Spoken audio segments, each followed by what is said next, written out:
running of the 22nd Volkswagen Rally, round 5 of the Sasol South African Rally Championship. With an entry of 48 cars from around the country and legions of fans from the nearby Volkswagen plant in Uitenhage, plenty of action lay ahead for the fans. Of the 17 stages making up the route, 8 are on tarmac.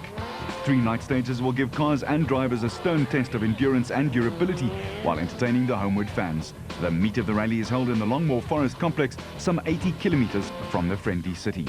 Leading the championship points table after 4 rounds of the Sasol series is Jan Habich and Douglas Judd in their BP Volkswagen Polo, much to the delight of the local enthusiasts.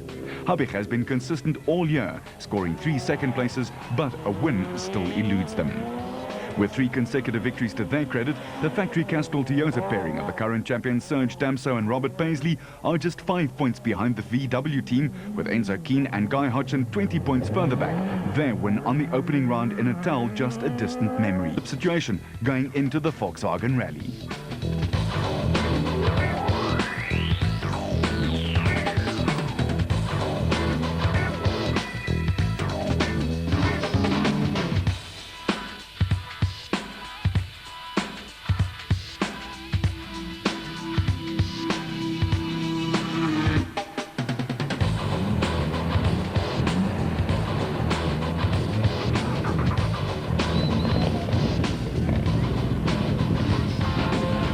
Uitenhage, home of Volkswagen South Africa. Fans poured into town, mingling with the cars and drivers, while factory workers lined the streets to cheer their heroes. And how does the championship leader see his chances on home soil? The expectations are high, the pressure is there. Yeah, we'd like to do well. We like the plantations, the forest stages are good, and I think it'll be good. Is the car ready? It's very difficult to judge until you get to on an event. But it feels good. We've done a small test, not enough testing though, but we've done a small test and it felt good on the test, and yeah, we just hope it stays together on the event. Surge and fans on enemy territory. Can he make it 3 VW Rally wins in a row? It's not an easy area for me. It's Volkswagen's area and all that, but the rally's been good to me. We've won it a couple of times, so we'll just hope we can keep it going. And what about the leading co-driver's chances of keeping his title chase intact? Since the last event, we should have found a third of a second a kilometre, yeah. And although it doesn't sound like a lot, if you add that up over 200 kilometres, it is a lot. With cars from Volkswagen, Toyota, Subaru and Mitsubishi competing against each other, why do manufacturers get involved in rallying? The CEO of VW South Africa, Andreas Tostman, explains. For us it's important to have the rally here because we are since more than 20 years in the rally sport involved. And that's for us very important to bring this to Uitenhage and to demonstrate what we do with the rally sport and with our cars there. And that's the event of the year, I believe, for the rally sport, for Uitenhage and for us to have this here. The important thing for us is to demonstrate the capability of the motorsport cars and the special preparation of the cars and demonstrate a little bit the technology, what you can do there. And I believe it's important for our customers and for a lot of people to see how a car can perform in rough condition, in rally condition. Now let's get down to the action with 2 short stages around the streets of Uitenhage, the first starting in front of the Volkswagen factory. Hergen Fecken and Pierre Arrie set the benchmark time in their BP Volkswagen Golf with a time of 2 minutes 21 seconds around the 1.46 kilometer stage, the Golf very nimble in these situations.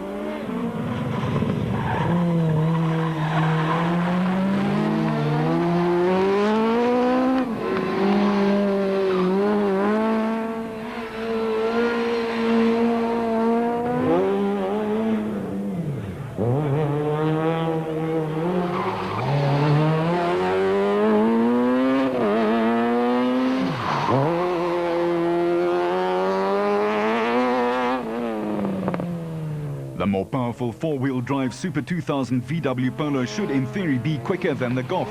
Watch the clock and see if Enzo Keane can put theory into practice as he slides his car around these tight confines. No can do and a second slower.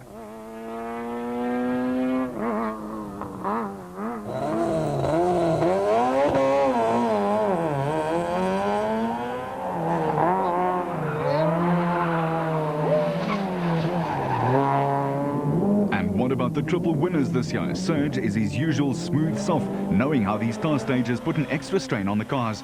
And again, keep an eye on the clock.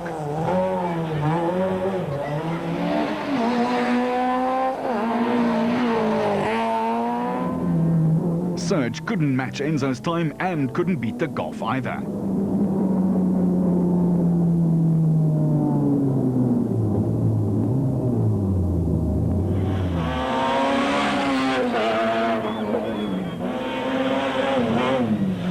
And now it's Janni's turn. Those sideways slides are spectacular for the crowds, but not necessarily the fastest way around the stage.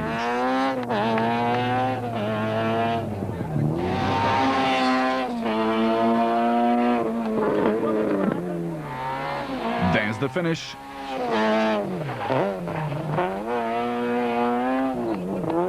And not quite good enough. Damso and Habig set identical times, but the S2000s couldn't beat Fecken and Aries. Fernando Rueda and Martin Botha were back in the thick of things after Rueda missed the last round. The Spaniard showed all his flares. He flung his Sasol Mitsubishi Lancer around the town streets, setting the 5th fastest time in stage 1 and 3rd fastest in stage 2.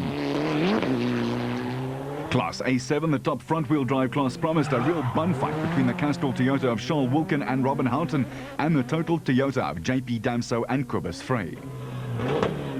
Johnny Gemmel and Marty Olivier were less than a handful of seconds adrift in their L&J plant Lancer, while the Subaru runners held on gamely.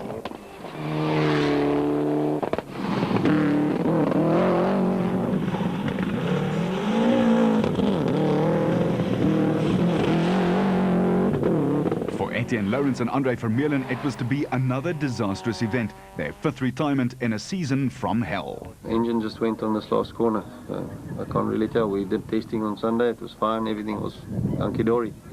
No rally anymore today. Yeah, well, no fine. As Lawrence was left to rue what could have been the teams headed for a 5-lapper at the Aldo Scribante racetrack, with Fecken heading the timesheets by a second from Keen, with Damso and Habig tied for 3rd overall. This is really close.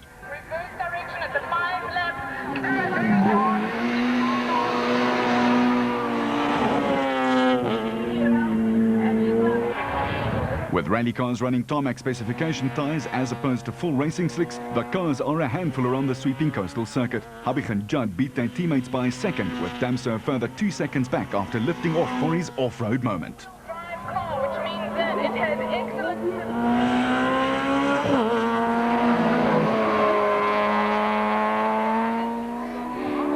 Fecken hangs on to the lead of Class A7 with former production car racer turned rallyist Charles Wilken close behind.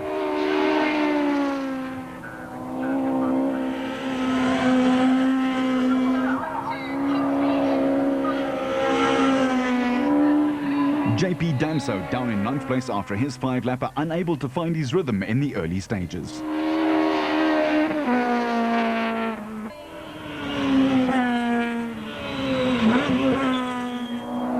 The two ex-Works Golfs, now in the hands of Barry Grobler and Mike Burrows and Adrian Kurth and Rikus Fourie, were closely matched during the opening skirmishes, with Grobler in the top 10 after the dash around Scribante.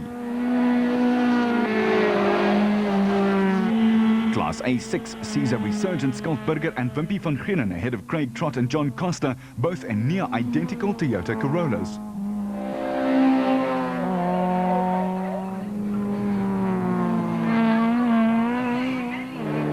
In only his 2nd year of rallying, Jaapie van Niekerk and Greg Godridge have little circuit racing experience and drop 13 seconds to the N4 leaders Gemmel and Olivier.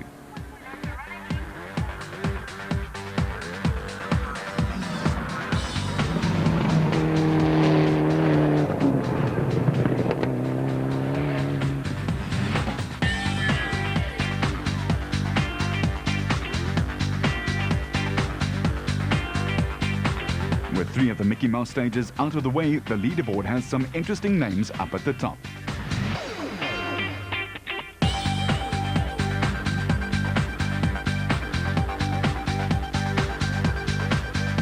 And the class leaders look familiar with the exception of Class A6 and N3.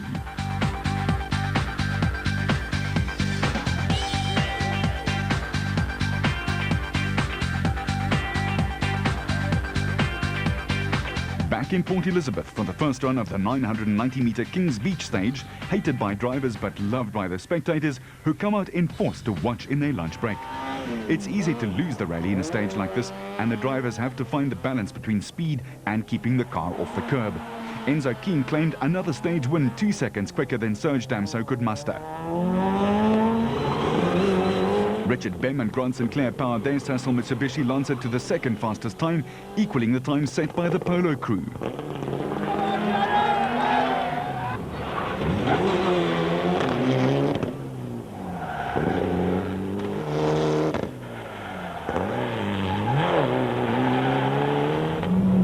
With tortured tyres screaming in protest at the abuse meted out of them, the teams filed through the stage, something to endure until the rally proper gets underway in the forests of Longmoor.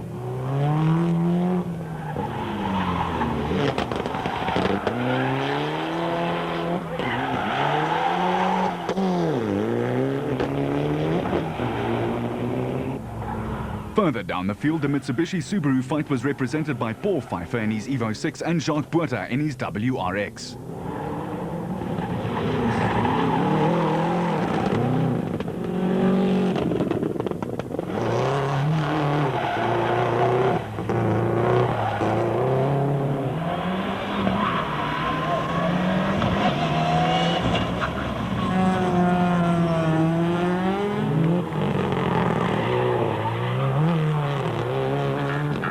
At last, the real rallying could begin. The treacherous, challenging and ever-changing gravel surfaces of the Longmoor Forest lay in wait.